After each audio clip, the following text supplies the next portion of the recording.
ایوار بیا جانانه بیا های صاحبای خانه کلند بچم بیت پدر جون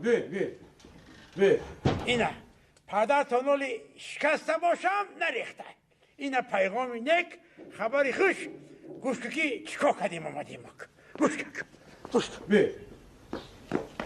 خب بچم اینه پیش اینه ترس آمدم انا میخوام نو در باغ ماشین همشه وصیت نامه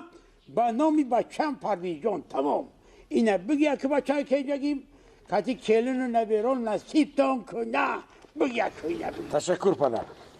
تشکر خوش انا که بگو که منظورم یا خود دوری منظورم نفهمیدم منظورم یا خود دوری منظورم پدر خیلی نصیب تان کنک پروردگارک خب زورم بگو خیلی شرط خودی سه باره کو بگو که یک بار دیگه که بمی دیلم قرار بگیره که مزورم یا تو دوری شما زور هستید پدر جان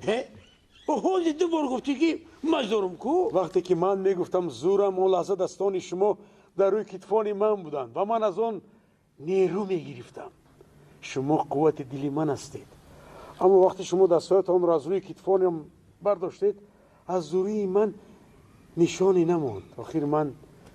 به شما هیچم پدر هی داری بچه صدقه نصیبت کنه آفرین تربیه خدمت